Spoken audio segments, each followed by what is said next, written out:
Imagine a world with no fire, no tools, no civilization. A world where every sound in the forest could be your last. How did the very first humans survive their first day on Earth? What was the first, most crucial lesson they ever learned? Let's journey back thousands of years and find out. Back then, the world was a vast, untamed wilderness. Early humans were not at the top of the food chain. Far from it, they were vulnerable, smaller, and weaker than many of the colossal beasts that roamed the land. Predators were everywhere, food was scarce, and every single day was a struggle for existence. So, what was their secret weapon? It wasn't claws or fangs, it was something far more powerful: their minds, their senses, and their incredible capacity for observation. Let's put ourselves in their shoes. You've just woken up, the world is new, and you're hungry, but you're also terrified. The rustle of leaves isn't just the wind. It could be a saber-toothed cat stalking its prey. The shadow passing overhead isn't just a cloud. It could be a giant predatory bird. In this world, your eyes and ears are your first and most important tools. Every sight, every sound, every scent is a piece of a life-or-death puzzle.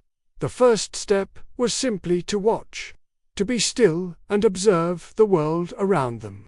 Imagine an early human hiding in the undergrowth, watching a herd of deer grazing peacefully in a meadow. They're not just looking at the deer, they're learning. They see what the deer eat, where they find water, and how they move. They notice the subtle flick of an ear, the sudden turn of a head. These are signals. Then, suddenly, the entire herd freezes. Every head snaps up, every muscle tensed. A moment later, they scatter, fleeing in panic. From the edge of the woods, a massive predator emerges. In that terrifying moment, our ancestor learns a fundamental lesson about fear, caution, and the signs of an impending attack.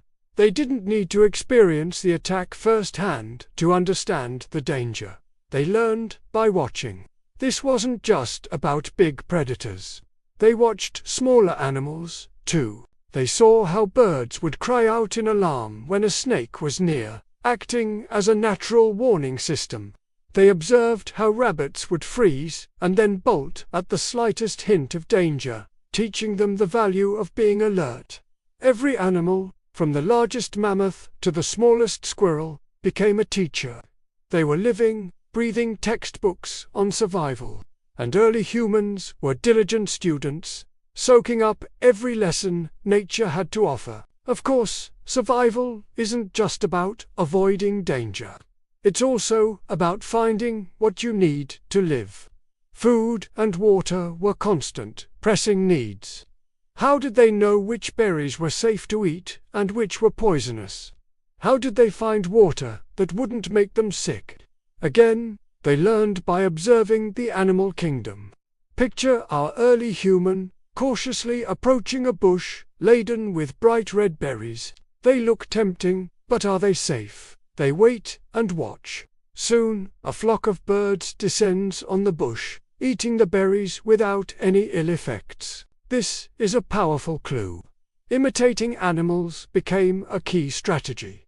If the birds could eat it, perhaps they could too. They would have started small, trying just one berry, waiting to see what happened. It was a slow, risky process of trial and error, but it was how they built a mental encyclopedia of safe and unsafe foods. The same principle applied to water. A still, stagnant pool might look inviting, but our ancestors would have noticed that no animals drank from it. Perhaps it was a hiding spot for crocodiles, or harbored invisible sickness. In contrast, a flowing stream where deer and other animals gathered to drink was a much safer bet. They learned to read the signs, to trust the instincts of the animals that had been surviving in this environment for generations. They were learning to distinguish life from death, one observation at a time. With a growing knowledge of what to eat and where to find water, The next challenge was navigating the landscape. Certain areas were filled with danger. A clearing might look open and safe, but a closer look could reveal things the untrained eye would miss. This is where recognizing danger zones became critical. Imagine our ancestor moving through a dense forest. They're not just walking. They're scanning, searching for clues. They see a set of huge, deep footprints in the mud, a clear sign that a large, heavy animal passed this way. A little further on, they find a tree with deep claw marks scraped into the bark. This isn't just a random mark. It's a territory marker, a warning sign left by a powerful predator. They might notice broken branches, tufts of fur caught on thorns, or even an unusual smell lingering in the air. Each of these details told a story, painting a picture of the dangers that lurked unseen. Nightfall brought a whole new set of challenges. The world transformed into a realm of shadows and terrifying sounds. The distant howl of a predator, the snap of a twig nearby, the rustling in the darkness, these sounds would have sent shivers down their spines. Finding a safe place to rest was paramount. They learned to seek shelter in caves, under rock overhangs, or high up in trees, places that offered some protection from the nocturnal hunters. This was the beginning of understanding territory, learning which paths were safe, which areas to avoid at all costs, and where to find sanctuary. As individuals learned these vital lessons, something incredible started to happen. They began to share their knowledge. An early human might return to their small group and, through gestures and sounds, communicate what they had seen. They could point towards a new water source, mimic the call of a dangerous bird, or use their hands to show the size of the footprints they found. This was the birth of cooperation. A lone human was vulnerable, but a group that shared information was exponentially stronger. One person could stand watch while others gathered food. Someone could spot a predator from a distance and warn the others with a shout or a signal. They learned to move together, to protect each other, and to pool their collective observations. This wasn't a formal strategy session. It was an organic, natural evolution driven by the shared goal of survival. These simple acts of communication and teamwork were the very foundation of human society. Think about the feeling of those first successes. Each time they successfully gathered berries without getting sick. Each time they avoided a predator because they recognized the warning signs. Each time they found a safe place to sleep through the night. These were monumental victories. These micro-achievements built confidence. They proved that even though they were physically outmatched, they could outthink their environment. With this growing confidence, they started to notice more subtle patterns. They realized that certain animals had routines, following the same paths to water each day. They learned that specific edible plants tended to grow near certain types of trees or rocks.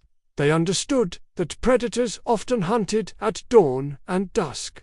The world was no longer a chaotic whirlwind of random events. It was becoming a predictable system, a complex web of cause and effect that they could understand and even use to their advantage. This brings us to the core lesson, the punchline of humanity's first chapter. Survival isn't about strength alone. It's not about being the biggest or the fastest. It's about seeing, understanding, and adapting. Our greatest tool has always been our ability to observe the world, learn from it, and work together. Humanity's entire journey, our rise from vulnerable prey to the dominant species on the planet, began right here, with the simple act of paying attention. But this was only the beginning. As they observed their world, they started to notice not just plants and animals, but the inanimate objects around them.